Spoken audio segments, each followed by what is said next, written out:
Dear student, વાલા વિદ્યાર્થીઓ, NEET અને જેડબલઈ માં આપણે જે પ્રશ્ન પૂછાય છે જેમ કે લેટાઇસ એન્થાલ્પીના, તો ઘણા બધા સ્ટુડન્ટને હજી પણ કન્ફ્યુઝન હોય છે. તો આજે એ કન્ફ્યુઝન આપણે અહીં દૂર કરીશું. લેટાઇસ એન્થાલ્પી, લેટાઇસ એન્થાલ્પી શું છે? તો પહેલા આપણે વ્યાખ્યાથી શરૂઆત કરીએ. લેટાઇસ એન્થાલ્પી એ શું છે? વાયુરૂપ અવસ્થામાં કોઈ ધન આયન અને વાયુરૂપ અવસ્થામાં ઋણ આયન જોડાઈને એક મોલ સંયોજન બનાવે ત્યારે મુક્ત થતી ઉર્જા છે જેને લેટાઇસ એન્થાલ્પી કહેવાય. એટલે કે એક મોલ Na+ આયન જે વાયુ અવસ્થામાં છે અને એક મોલ Cl- આયન જે વાયુ અવસ્થામાં છે, એમાંથી એક મોલ ઘન પદાર્થ, એક મોલ ઘન સંયોજન બને ત્યારે છૂટી પડતી ઉર્જાને તેની લેટાઇસ એન્થાલ્પી કહે છે. આ એકદમ ઇમ્પોર્ટન્ટ પોઈન્ટ છે. લેટાઇસ એન્થાલ્પી પરથી ઘણી બધી બાબતો નક્કી કરી શકાય છે. જેમ કે લેટાઇસ એન્થાલ્પી જાણતા હોય તો સંયોજનની સ્થાયીતા કેટલી છે તે જાણી શકાય છે. પછી તે સંયોજનના ગલન બિંદુ, ઉત્કલન બિંદુ કેટલા છે તે જાણી શકાય છે. એટલે આ પોઈન્ટ આપણે આજે હાથમાં લીધો છે. પછી તેની દ્રાવ્યતા કેટલી છે તે પણ જાણી શકાય છે. તો હવે અહીંયા આગળ એક મોલ NaCl બને તો ડેલ્ટા UH એટલે પ્રમાણિત જે અહીંયા પ્લસ ઉર્જા છે એટલે ઉષ્માક્ષેપકની વાત થાય તો -788 કિલોજૂલ પ્રતિ મોલ, એટલે પ્રતિ મોલ એટલે 788 કિલોજૂલ ઉર્જા મુક્ત થાય છે. એટલે એક મોલ સંયોજન બનશે NaCl નું ત્યારે 788 કિલોજૂલ ઉર્જા છૂટી પડે છે. હવે આ જ વ્યાખ્યા બીજી રીતે પણ કહી શકાય. જો ઉર્જા કેવી માઈનસ ના હોય, મગજમાં રાખજો, ઉર્જા હંમેશા પ્લસ જ હોય, પણ એ દિશા બતાવે છે. છૂટી પડતી હોય તો માઈનસ, શોષાતી હોય તો પ્લસ. અથવા બીજી રીતે વ્યાખ્યા આપીએ તો એક મોલ ઘન આયોનિક સંયોજનમાંથી તેમાં રહેલા ધન અને ઋણ આયનને સંપૂર્ણ મુક્ત કરવા આપવી પડતી ઉર્જા, એને પણ લેટાઇસ એન્થાલ્પી કહેવાય છે. એટલે એ શું કહેવા માંગે છે આ વ્યાખ્યા ઉપરથી કે NaCl નો એક મોલ હોય ઘન અવસ્થામાં, તેમાંથી એક મોલ ધન આયન અને એક મોલ ઋણ આયન છૂટો કરવા માટે અહીંયા ઉષ્મા આપવી પડે. એટલે આયોનિક ઘનમાંથી આયન છૂટા પડે, ઉષ્મા આપવી પડે. તો અહીંયા લેટાઇસ એન્થાલ્પી, ઓલી લેટાઇસ નિર્માણ એન્થાલ્પી કહેવાય. આ લેટાઇસ તોડવા માટેની એન્થાલ્પીમાં પ્લસ માઈનસ હતું તો અહીંયા પ્લસ આવશે. પ્લસ 788 કિલોજૂલ પ્રતિ મોલ હોય છે. આ એની લેટાઇસ એન્થાલ્પી થશે. હવે આપણે વાત કરીએ લેટાઇસ ઉર્જા છે એ ધન અને ઋણ વચ્ચેના આકર્ષણને આભારી છે. ધન આયન અને ઋણ આયન વચ્ચેનું આકર્ષણ, લેટાઇસ એન્થાલ્પી એ ધન આયન અને ઋણ આયન વચ્ચેનું આકર્ષણ બધાને ખબર જ છે, છતાં એકવાર કહી દઉં કે ધન આયન હંમેશા નાનો હોય છે અને ઋણ આયન હંમેશા મોટો હોય છે, તો ધન અને ઋણ વચ્ચે આકર્ષણ હોય, પણ ધન ધન વચ્ચે અને ઋણ ઋણ વચ્ચે અપાકર્ષણ હોય છે. એટલે આ બધી બાબતોને ધ્યાનમાં લઈ તેની લેટાઇસ એન્થાલ્પી નક્કી થાય. એટલે આયોનિક ઘન સ્ફટિક રચાતો હોય ત્યારે પારસ્પરિક આંતરક્રિયા એટલે ધન ઋણ વચ્ચેનું આકર્ષણ, પછી ઋણ ઋણ વચ્ચેનું અપાકર્ષણ અને ધન ધન વચ્ચેનું અપાકર્ષણ બળ એમાં અસર કરતું હોય છે. તો હવે આપણે લેટાઇસ એન્થાલ્પીને અસર કરતા પરિબળોની વાત કરીએ. લેટાઇસ એન્થાલ્પીને અસર કરતા પરિબળો તો અગત્યના પરિબળો. લેટાઇસ એન્થાલ્પીને અસર કરતા કેટલાક અગત્યના પરિબળો. અસર કરતા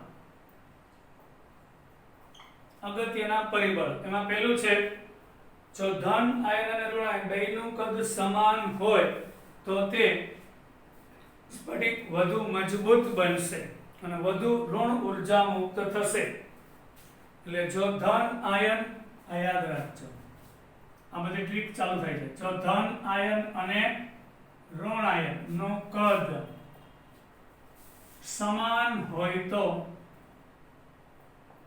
સ્ફટિક વધુ સ્થાયી તથા વધુ ઊર્જા મુક્ત કરશે.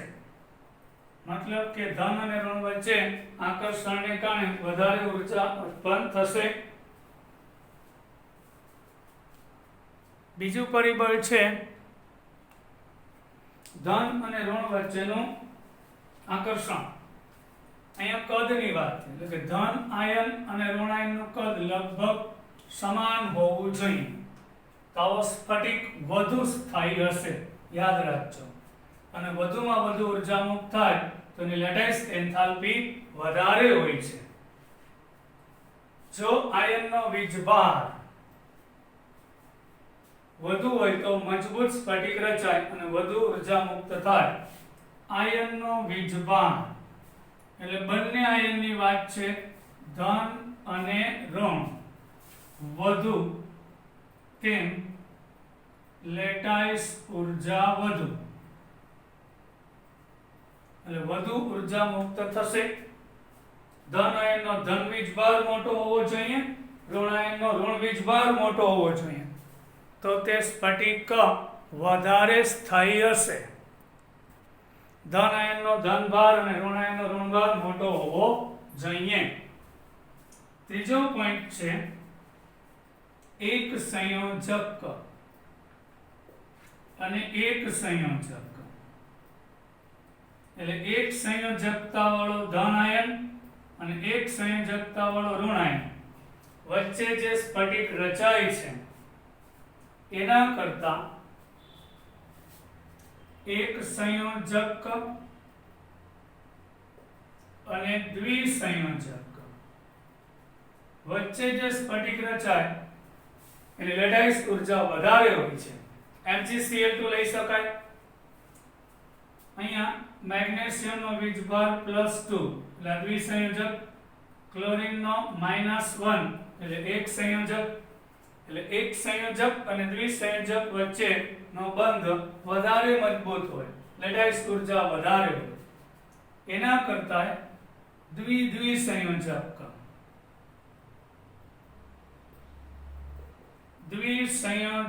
ધન આયન અને દ્વિસંયોજક ઋણ આયન.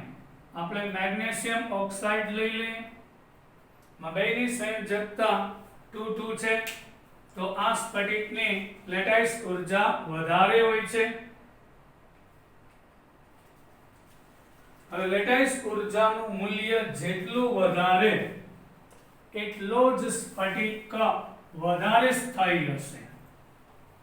કારણ કે ધન અને ઋણ પ્રતિ, હવે યાદ રાખજો, ઉર્જા ક્યારે મુક્ત થાય? જ્યારે બંધ રચાય. ધન ને ઋણ પ્રત્યે આકર્ષણ હોય, બંધ રચાય ત્યારે ઉર્જા મેક્સિમમ ઉત્પન્ન થાય. તો એ મેક્સિમમ ઉર્જા ઉત્પન્ન થવા માટે બંધ મજબૂત હોવો જોઈએ. તો બંધ મજબૂત ક્યારે હોય કે બે આયન વચ્ચે આકર્ષણ વધારે હોય. તો એ આકર્ષણ વધારે ક્યારે હોય તો કે એનો વીજભાર વધારે હોય. એટલે લેટાઈસ ઉર્જાનું મૂલ્ય જેમ વધુ તેમ એની સ્થાયીતા વધારે હોય છે. હવે જેમ સ્થાયીતા વધારે એટલે કે લેટાઈસ ઉર્જા જેટલી વધારે એટલા એના ગલન બિંદુ, ઉત્કલન બિંદુ, સ્થાયીતા અને સખતા યાદ રાખજો સમચલનમાં છે. ઘન પદાર્થ, હું આયોનિક ઘન પદાર્થની વાત કરું છું છોકરાઓ. આયોનિક ઘન પદાર્થમાં લેટાઈસ ઉર્જા જેટલી વધારે એટલા જ એના ગલન બિંદુ, ઉત્કલન બિંદુ, સ્થાયીતા, સખતાઈ વધારે હોય છે. સામાન્ય રીતે સમૂહમાં ઉપરથી નીચે જતા, સામાન્ય રીતે આ સમૂહની વાત છે, આ આવર્ત છે. તો આવર્તમાં અને સમૂહમાં કયો ટ્રેન્ડ હશે તો કે સમૂહમાં ઉપરથી નીચે જાઓ તો લેટાઈસ ઉર્જામાં ઘટાડો થાય છે. જ્યારે આવર્તમાં ડાબેથી જમણે જાઓ તો લેટાઈસ ઉર્જામાં વધારો થાય છે. એનું કારણ એનું કદ જવાબદાર છે. લિથિયમ થી સોડિયમ, પોટેશિયમ, રૂબિડિયમ, સીઝિયમ તરફ જાઓ એટલે કદ વધે અને લેટાઈસ ઉર્જા ઘટશે. જ્યારે આવર્તમાં ડાબેથી જમણે જઈએ તો કદ ઘટશે તો લેટાઈસ ઉર્જામાં વધારો થાય છે. હવે જે આપણે ટ્રીકની વાત કરતા હતા હવે આપણે પહોંચી ગયા છીએ લેટાઈસ ઉર્જા ગણવા માટેનું સૂત્ર. લેટાઈસ ઉર્જા, લેટાઈસ એન્થાલ્પી નું સૂત્ર. એને લેટિસ ઉર્જા પણ કહેવાય કે લેટાઈસ પણ કહેવાય. લેટાઈસ ઉર્જા ગણવા માટેનું સૂત્ર છે લેટાઈસ ઉર્જા યાની કે U ચલે છે. જો માનાંક લઉં છું અને R D એટલે કે બે કેન્દ્ર વચ્ચેનું અંતર. આમ લેવા કરતા લેટાઈસ ઉર્જા ધન આયનનો ધન વીજભારનો માનાંક, ઋણ આયનનો ઋણ વીજભારનો માનાંક છેદમાં RC/RA. C એટલે કેટાયન ધન આયન થાય, A એટલે એનાયન ઋણ આયન થાય. તો લેટિસ ઉર્જા ગણવા માટેનું સૂત્ર. હવે માનાંક એટલે ખબર છે ને, હું Na પ્લસ લઉં માનાંકમાં લઈ લઉં એટલે 1 થઈ જાય. Cl માઈનસ છે માનાંકમાં -1 લઉં એટલે 1 થઈ જાય એટલે મેં માનાંક લીધો છે. તો લેટાઈસ ઉર્જા તમે જો ધન આયનનો ધન વીજભાર અને ઋણ આયનના ઋણ વીજભારના સમચલનમાં, એનો મતલબ કે ધનનો ધનભાર અને ઋણનો ઋણભાર જેટલો મોટો એટલી જ લેટાઈસ ઉર્જા વધારે હશે. પણ ધન આયન કેટાયન એટલે ધન આયન, એનાયન એટલે ઋણ આયન એની ત્રિજ્યાના વ્યસ્ત પ્રમાણ બેના સરવાળાના વ્યસ્ત પ્રમાણમાં હશે. હવે મને તમે જવાબ આપો. આપણે એક લિથિયમ ફ્લોરાઇડ લઈએ અને એક સીઝિયમ આયોડાઇડ લઈએ.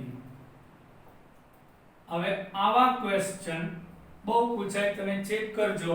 આજનો લેક્ચર પૂરો થાય તો તમે જાતે જ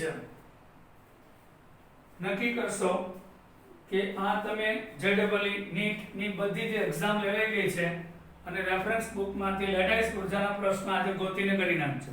તમને બહુ જ મજા આવશે. લિથિયમ આવું પૂછાય, કોની લેટાઈસ ઉર્જા વધારે, કોની સ્થાયીતા વધારે, કોના ગલન બિંદુ ઊંચા, આ બધું આના ઉપરથી નક્કી થશે. કોના ઉત્કલન બિંદુ ઊંચા છે વગેરે. તો અહીંયા પહેલા લિથિયમ ફ્લોરાઇડ માટે Li પ્લસ I માઈનસ, તો એનો U લઈએ તો અહીંયા +1 -1 છેદમાં Li પ્લસ ની ત્રિજ્યા અને F માઇનસ ની ત્રિજ્યા. સીઝિયમ આયોડાઇડ માટે અહીંયા CS પ્લસ એટલે +1, અહીં -1 છેદમાં સીઝિયમની ત્રિજ્યા વત્તા આયોડિનની ત્રિજ્યા. હવે વિચારીને છોકરાઓ જવાબ આપજો. આ બેયમાં અંશવાળો ભાગ 1 થઈ ગયો એટલે માત્ર રેડિયસ ની વાત આવી, આના ધન આનો ઋણ. અહીંયા પણ સરવાળો ઉપર તો 1 જ થઈ જાય, 1 આ 1 1 એટલે 1, તો માત્ર ત્રિજ્યા ઉપર આધાર રાખશે. તો હવે લિથિયમ અને સીઝિયમમાં કમ્પેરિઝન કરો. કોનું કદ મોટું? સીઝિયમનું મોટું છે. ફ્લોરાઇડ અને આયોડાઇડમાં કમ્પેરિઝન કરો. કોનું કદ મોટું? આયોડિન. બહુ સિમ્પલ હોય છે, મગજ ઉપયોગ કરવાનો હોય છે. તો આ બેનો સરવાળો મોટો થશે આના કરતા, તો આની લેટાઇસ એન્થાલ્પી આની ઓછી હશે. અને એક્ઝેક્ટ તમને મૂલ્ય કહો તો -527 હોય છે કિલો જૂલ પ્રતિ મોલ. તમારે યાદ નથી રાખવાનું, તો જસ્ટ જાણ માટે. અને -527 કિલો જૂલ અને આની લગભગ 1004 કિલો જૂલ પ્રતિ મોલ હોય છે. તો મતલબ લિથિયમ ફ્લોરાઇડની લેટાઇસ એન્થાલ્પી વધારે છે. એના ઉપરથી ખબર પડે કે લિથિયમ ફ્લોરાઇડ વધુ સ્થાયી છે, લિથિયમ ફ્લોરાઇડ વધુ સખત છે, લિથિયમ ફ્લોરાઇડના ગલનબિંદુ ઊંચા છે, એના ઉત્કલન બિંદુ ઊંચા છે, એમની સખ્તાઈ વધારે છે. આવી બધી બાબતોનો ખ્યાલ આવે છે. હવે આપણે વાત કરીએ એટલે કોની લિથિયમ ફ્લોરાઇડની લેટાઇસ ઉર્જા અને મેગ્નેશિયમ ઓક્સાઇડની લેટાઇસ ઉર્જાની સરખામણી કરીએ. LiF અને MgO. ચાલો, લિથિયમ ફ્લોરાઇડ અને મેગ્નેશિયમ ઓક્સાઇડની લેટાઇસ ઉર્જાની સરખામણી કરો. ચાલો, તો શું થશે? અહીંયા આમની લેટાઇસ ઉર્જા છે એટલે કે બેયના વીજભારના એટલે માનાંક છે એટલે ધન આયનો ધન ભાર +1, ઋણનો -1 છેદમાં Li પ્લસ ની ત્રિજ્યા અને F માઇનસ ની ત્રિજ્યા. અહીંયા બહુ નેચરલી આ મેગ્નેશિયમનો +2 માનાંકમાં અને માનાંકમાં -2 ધન આયનની ત્રિજ્યા વત્તા ઋણ આયનની ત્રિજ્યા. તો ઉપરનો ગુણાકાર 1 થશે. આજે તમને બહુ મજા આવે તો લાઈક કરજો, તો મને ખબર પડે કે તમે જોવો છો અને મજા આવે છે. હવે અહીંયા Li પ્લસ અને F માઇનસ છે. અહીંયા Mg ઉપરનો ગુણાકાર જ વધી ગયો, પછી નીચે જોવાની કઈ જરૂરત નથી. અહીંયા અંશમાં 1 છે, અંશમાં 4 છે, સોરી 4, ખાલી 4 પ્લસ માઇનસ નહીં. પછી નીચેનું પદ તો મેં જોવાની જરૂર નથી. અને જોવો તોય લિથિયમ કરતા મેગ્નેશિયમ મોટો, ફ્લોરિન કરતા ઓક્સાઇડ મોટો, એટલે આ ગુણોત્તર મોટો આવશે. એટલે lithium ફ્લોરાઇડની lattice enthalpy magnesium oxide કરતા ઓછી છે. એટલે મેગ્નેશિયમ ઓક્સાઇડ છે, આની લેટાઇસ એન્થાલ્પી 1 ના છેદમાં ત્રિજ્યાનો ગુણોત્તર, અહીં 4 ના છેદમાં, પણ આ મૂલ્ય મોટું આવશે. ત્રિજ્યામાં કદાચ વધારો થયો તો ત્રિજ્યા વધે તો લેટાઇસ એન્થાલ્પી ઘટે, પણ આ ત્રિજ્યાના વધારા કરતા વીજભારમાં 4 ગણો વધારો થયો તો ત્રિજ્યામાં તો 4 ગણો વધારો ના થઈ શકે. એટલે MgO ની લેટાઇસ એન્થાલ્પી વધારે હોય છે. એટલે મેગ્નેશિયમ ઓક્સાઇડ એ વધારે લેટાઇસ એન્થાલ્પી ધરાવે. એટલે મેગ્નેશિયમ ઓક્સાઇડનું ગલન બિંદુ ઉત્કલન બિંદુ વધારે હોય છે. હવે તમને મજા એ વાત કહું, લિથિયમ ઓક્સિજન સાથે સંયોજાય, બધાને ખબર છે, આપણી બુકમાં છે, તે મોનોક્સાઇડ આપે છે. સોડિયમ ઓક્સિજન સાથે સંયોજાય તો સોડિયમ પેરોક્સાઇડ આપે છે. જ્યારે પોટેશિયમ, રૂબિડિયમ અને સીઝિયમ ઓક્સિજન સાથે સંયોજાય તો એ સુપર ઓક્સાઇડ આપે છે. આનું આપણે કારણ આજે શીખીએ. શા માટે લિથિયમ મોનોક્સાઇડ જ આપે? એનું રીઝન એ છે કે સમાન કદ હોય તો સ્થાયિતા વધી જાય છે. એટલે સમાન કદવાળા આયનો જોડાય તો એની સ્થાયિતા વધારે હોય છે, એટલે આવું બનશે. તો લિથિયમ છે એ કદમાં નાનો છે, તો એ માત્ર આ ઓક્સિજન આરે જોડાય તો આવા બે લિથિયમ ભેગા થાય તો એનું કદ એક ઓક્સિજનના કદ બરાબર થશે.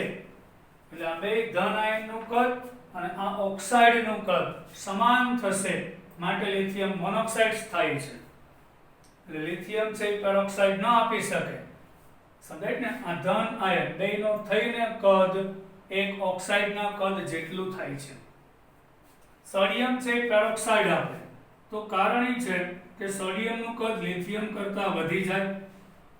તો અહીં બે સોડિયમ બે ઓક્સાઇડ આરે જોડાય અને ઈ બે ઓક્સાઇડનું કદ બે સોડિયમના કદ જેટલું, એક જેને એટલે Na2O2 પેરોક્સાઇડ આપે છે. જ્યારે પોટેશિયમ, રૂબિડિયમ અને સીઝિયમ એના કદ મોટા છે. પોટેશિયમ, રૂબિડિયમ, સીઝિયમ, તો આ બધાના કદ એટલા મોટા છે કે બરાબર પોટેશિયમ, રૂબિડિયમ અને સીઝિયમ તે સુપર ઓક્સાઇડ આપે.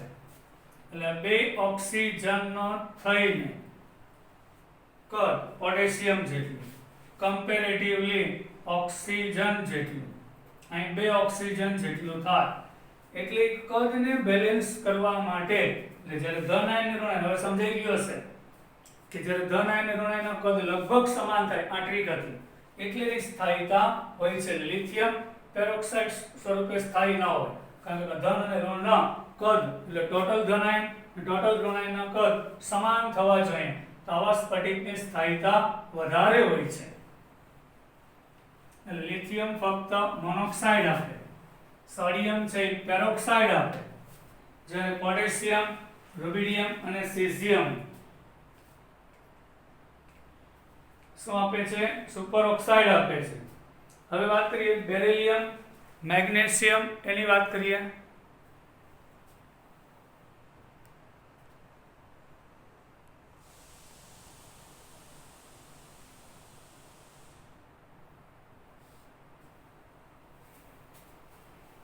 હવે આપણે બેરિલિયમ, મેગ્નેશિયમ, કેલ્શિયમ સમૂહ 2 ના તત્વોની વાત કરું છોકરાઓ. તો સમૂહ 2 માં તત્વો કયા? બેરિલિયમ, મેગ્નેશિયમ, કેલ્શિયમ, સ્ટ્રોન્શિયમ, બેરિયમ અને રેડિયમ છે. આ બધા આ ત્રણ બેરિલિયમ, મેગ્નેશિયમ અને ઓક્સિજન એ સામાન્ય ઓક્સાઇડ આપે. Beryllium oxide, magnesium oxide, calcium oxide. Radium radioactive છે. સ્ટ્રોન્શિયમ, SrO2 આ બંને પેરોક્સાઇડ આપે છે. ઓક્સિજન ઉપર વીજભાર -2 એટલે ઓક્સાઇડ કહેવાય. આ બેનો થઈને -2 એટલે પેરોક્સાઇડ કહેવાય. સ્ટ્રોન્શિયમ બેરિયમનું વલણ પેરોક્સાઇડ આપવાનું છે. એનું કારણ તેના કદની વાત આવશે. અહીં બેરિલિયમ +2 અને ઓક્સિજન -2 આ બેનું કદ લગભગ સમાન હોય છે. એના કારણે તે સ્થાયિતા પ્રાપ્ત કરે છે, એટલે મોનોક્સાઇડ આપે. જ્યારે સ્ટ્રોન્શિયમ, બેરિયમ કદમાં મોટા છે, એટલે એને બેલેન્સ કરવા માટે બે ઓક્સિજનની જરૂર પડે છે. એટલે સ્ટ્રોન્શિયમ પેરોક્સાઇડ અને બેરિયમ પેરોક્સાઇડ આપે છે.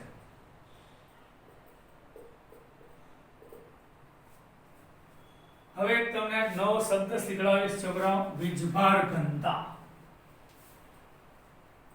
Charge density. વીજભાર ઘનતા લેટેસ્ટ ઉર્જા ચાલે છે આખા લેક્ચરમાં.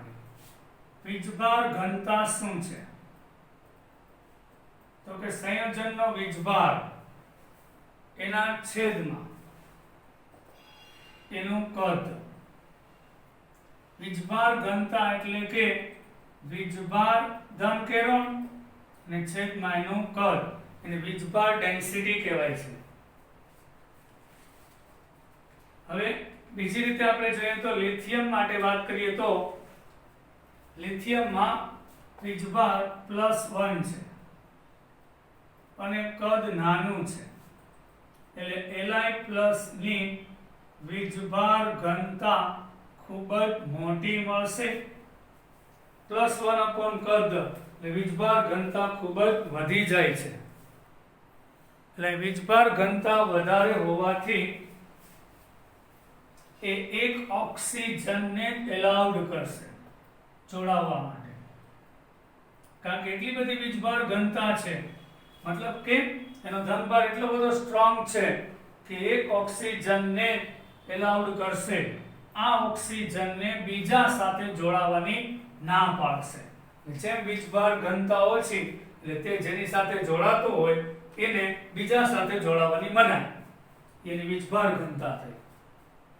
પરંતુ સોડિયમ છે એની વીજભાર ઘનતા લઈએ તો સોડિયમની વીજભાર ઘનતા અહીંયા Na+ લે તો +1 ના છેદમાં કદ, એટલે કે +1 ના છેદમાં કદ લે તો આનો વીજભાર ઘનતા, કારણ કે સોડિયમનું કદ વધી જાય એટલે Li+ કરતા Na+ ની વીજભાર ઘનતા ઓછી, એટલે સોડિયમ ને ઓક્સિજન પ્રત્યે એટલું બધું આકર્ષણ નહીં રહે, એટલે ઓક્સિજન સાથે જોડાય ખરી, પણ આવા બે સોડિયમ, તો આ એક ઓક્સિજન -2 આવ્યો તો આ -2 ને બીજા ઓક્સિજન સાથે જોડાવાનું એલાઉ કરી શકે, કારણ કે એનો વીજભાર ઘનતા લિથિયમ જેટલી પ્રબળ નથી, એટલે બીજો આવતો ઓક્સિજન, આ આવતો ઓક્સિજન બીજારે જોડાય. 1/2 એટલે O, અહીંયા બે ઇલેક્ટ્રોન મેળવેલા છે, એક આને આપી દીધો એટલે બે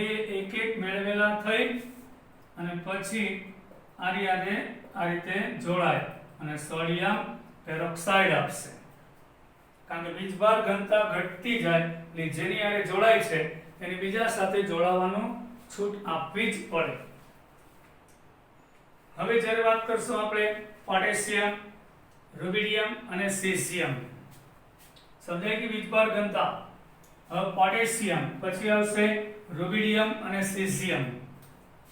તો અહીંયા પોટેશિયમ, રુબિડિયમ અને સીઝિયમ છે, આ બધાનું વીજભારના છેદમાં કદ લઈએ તો પોટેશિયમ સોડિયમ કરતા પોટેશિયમ મોટો, એના કરતા રુબિડિયમ, એના કરતા સીઝિયમ, એટલે વીજભાર ઘનતા ખૂબ જ ઘટી ગઈ. એટલે પોટેશિયમ જ્યારે O2 સાથે આવે પેરોક્સાઇડ સાથે તો એને એલાઉ કરવું જ પડશે, અન્ય એક ઓક્સિજન સાથે જોડાય, એટલે કે O2 વત્તા O, એટલે O - 2 વત્તા 1/O2, એટલે અહીંયા એટલે O2 - 2 છે. હવે બે થઈને એક થાય. અહીંયા O2 - 2 એટલે જો પાછું કહો, O - 2 એટલે ઓક્સાઇડ, બરાબર. O2 - 2 હોય તો પેરોક્સાઇડ, એટલે બંને ઓક્સિજન ઉપર એક એક ઇલેક્ટ્રોન છે. હવે જ્યારે O2 - 2 પોટેશિયમ પાસે આવે છે એટલી બધી વીજભાર ઘનતા છે જ નહીં, એટલે આ બહુ ફ્રીલી કોઈ પણ સાથે જોડાઈ શકશે, એટલે આને એક ઇલેક્ટ્રોન આપી દેશે, એટલે પોતે O2 - 1 થશે, એટલે ઓલો પણ -1 થશે. તો O2 - 1 એટલે કે બે ઓક્સિજન છે અને 3 ઇલેક્ટ્રોન વાળો બંધ કહેશું, એટલે બેયના એક એક તો વપરાઈ ગયા અને બે વચ્ચે એક મેળવશે એટલે ત્રીજો ઇલેક્ટ્રોન, અને 3 ઇલેક્ટ્રોન વાળો બંધ કહેવાય, એટલે અનુચુંબકીય હશે. અહીં 3 ઇલેક્ટ્રોન છે, યુગ્મિત નથી, અને સંક્રાંતિ કરે એટલે રંગીન હોય છે, એટલે સુપર ઓક્સાઇડ છે રંગીન હોય છે.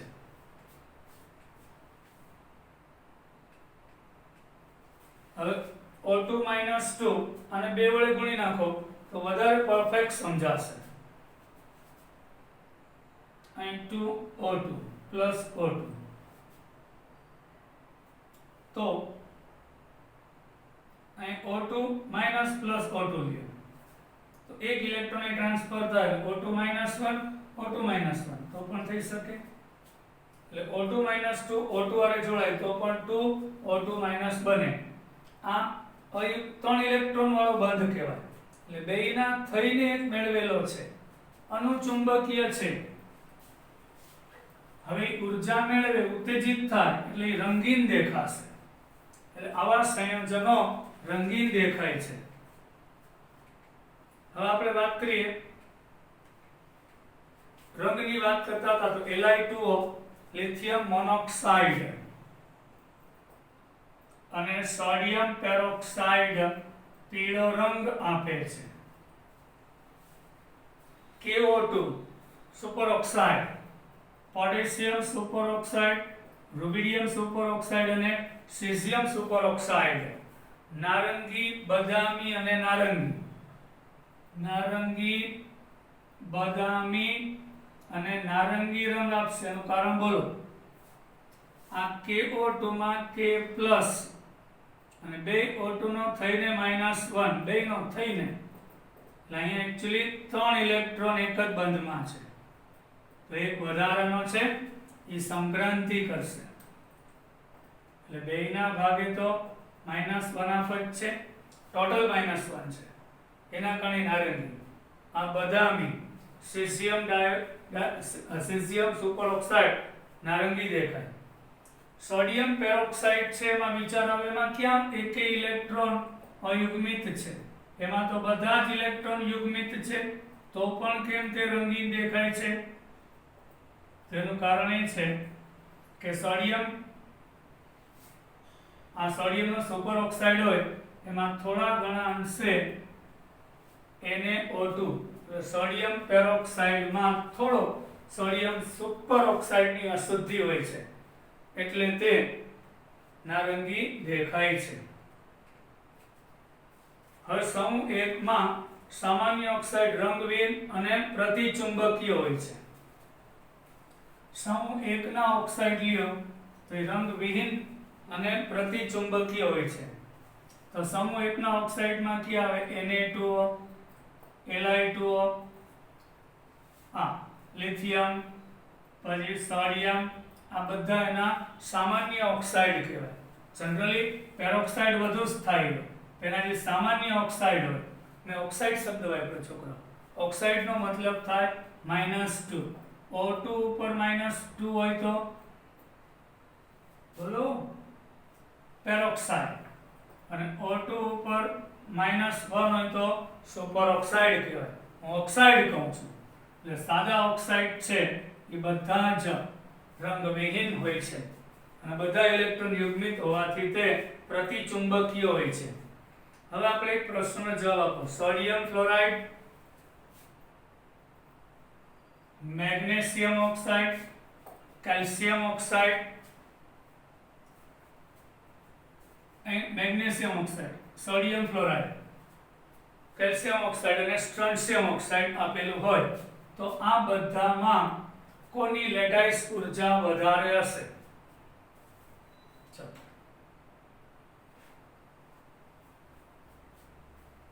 વિચારો. આનો +1 -1 +2 -2 +2 -2 +2 -2 આટલું ક્લિયર? તો આની લેટાઇસ એન્થાલ્પી માં +1 -1 માનાંકમાં આ ધન આયનની ત્રિજ્યા, આ ઋણ આયનની ત્રિજ્યા. આની લેટાઇસ એન્થાલ્પી લઈએ તો +2 અને -2 માનાંકમાં છેદમાં Mg+2 ની ત્રિજ્યા અને O -2 ની ત્રિજ્યા. આની વાત કરીએ તો લેટાઇસ ઊર્જા માનાંકમાં +2 -2 ના છેદમાં ત્રિજ્યા કેલ્શિયમ +2 ની અને ત્રિજ્યા વત્તા O -2 ની. આ સ્ટ્રોન્શિયમ ઓક્સાઇડ ની વાત કરીએ તો +2 -2 માનાંકમાં છેદમાં ત્રિજ્યા સ્ટ્રોન્શિયમ +2 ની વત્તા ઓક્સાઇડ. હવે જો અહીંયા ઉપર અંશ 1 આવી ગયો એટલે પૂરું થઈ ગયું. અહીં 2 ને 2 4 આવે, અહીંયા 4 આવે અંશમાં, અહીંયા અંશમાં 4 આવે એટલે લિથિયમ ફ્લોરાઇડ ની લેટાઇસ એન્થાલ્પી ઓછી થઈ ગઈ. હવે આ 3 ની વાત રહેશે. ત્રણેયમાં અંશમાં 4 4 છે, પછી ઓક્સિજન સમાન છે એટલે હવે નક્કી કરતું પરિબળ મેગ્નેશિયમ, કેલ્શિયમ ને સ્ટ્રોન્શિયમ રહેશે.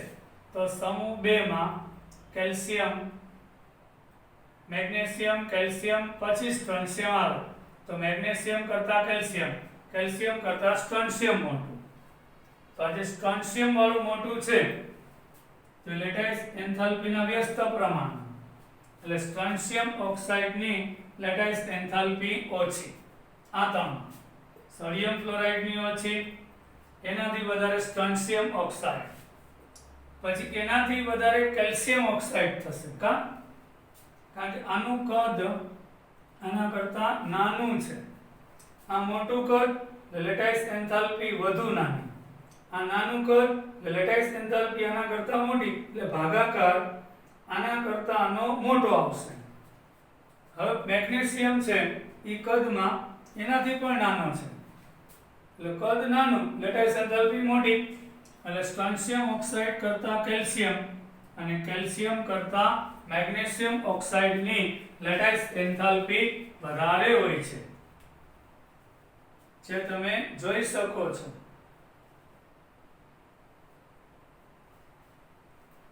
હવે લેટાઇસ ઉર્જા જેની વધુ તેની સખ્તાઈ પણ વધુ અને તેની દ્રાવ્યતા ઓછી હોય છે.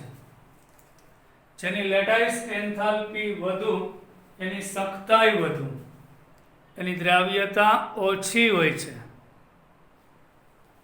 લેટાઇસ એન્થાલ્પી વધુ એમ તેની સ્થાયીતા વધુ અને દ્રાવ્યતા ઓછી.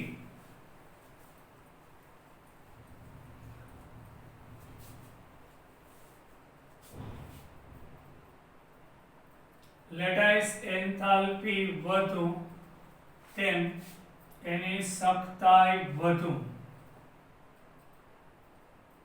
દ્રાવ્યતા ઓછી. સખ્તાઈ વધારે, દ્રાવ્યતા ઓછી. હવે આપણે વાત કરીએ બીજું એક ઉદાહરણ, કેલ્શિયમ ઓક્સાઇડ, પછી બેરિયમ ઓક્સાઇડ અને ટિટેનિયમ કાર્બાઇડ લઈને. તો આ ત્રણેયમાં કોની સખ્તાઈ વધારે હશે? લેટાઇસ એન્થાલ્પી પરથી જવાબ આપો.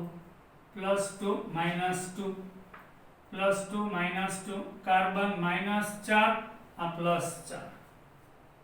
હવે U બરાબર માનાંક +2 -2 ચલન લેવાનું છેદમાં ધન આયનની ત્રિજ્યા અને ઋણ આયન. અહીંયા આગળ માનાંકમાં +2 -2 છેદમાં ધન આયનની ત્રિજ્યા વત્તા ઋણ આયનની ત્રિજ્યા. હવે અહીંયા આગળ લેશું માનાંકમાં +4 -4 છેદમાં અહીંયા Ti+4 ની ત્રિજ્યા અને કાર્બન -4 ની ત્રિજ્યા. અહીંયા ઉપરનો અંશ છે 4 આવી ગયો, અહીંયા પણ 4 આવી ગયો, અહીંયા ચોકે ચોકે 16 થઈ જાય છે. એટલે ઈ તો ફાઇનલ કે TiC સૌથી સખત, સૌથી વધુ લેટાઇસ એન્થાલ્પી ધરાવે છે.